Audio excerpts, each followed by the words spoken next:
Alan Turing asked whether a machine could think. 70 years later, ChatGPT writes poems. But between those two moments, there was a winter that killed all hope, a technical revolution, and a battle over energy that will define our future. That's the story I'm going to tell you today. Before we go further, let's clarify one thing. What is artificial intelligence? It's not a robot. It's not something like that. Artificial intelligence is a machine's ability to 1.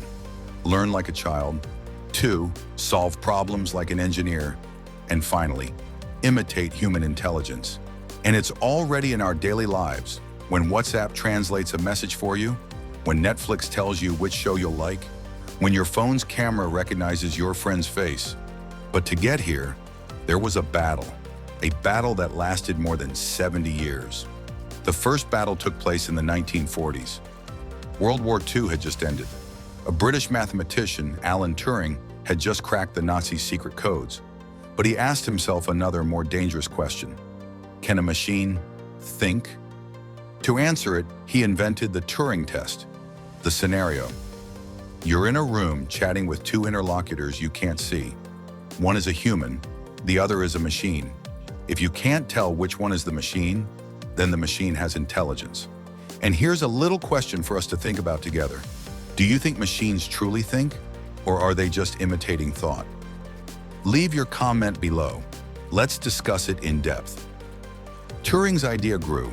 It circulated in the minds of several scientists until 1956, when they decided to meet at Dartmouth College for 8 weeks. The people there? The great minds. John McCarthy, who coined the term artificial intelligence. Marvin Minsky, the father of robotics. Claude Shannon, the father of information theory. Their goal? To study intelligence as a science. But they didn't have a small vision. They had a vision, a huge one. They believed they could solve all the secrets of human intelligence. In just 20 years, they thought they were going to crack intelligence like a mathematical equation, but reality was about to show them another face. After the enthusiastic years, the fall was hard. In the 1970s to 1980s, progress was too slow. The problems were more complex than they thought. Research funding was cut. The government said, no results, no money. Investors left. They said, this won't work. Many scientists left the field discouraged.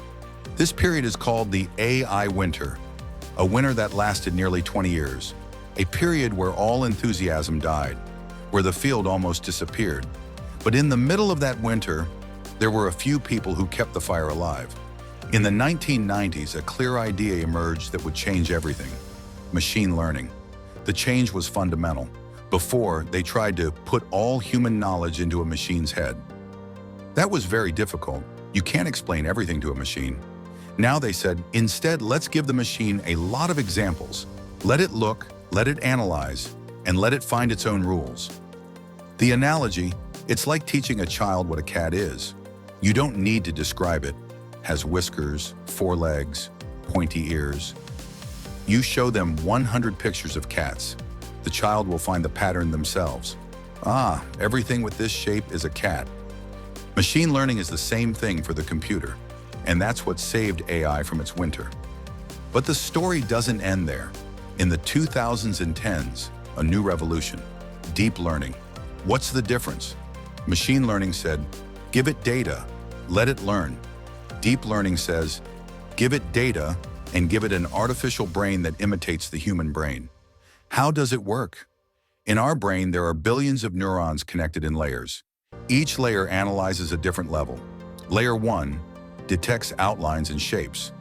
Layer 2 identifies eyes, nose, mouth. Layer 3 recognizes people or objects. Layer 4 understands emotions or intentions.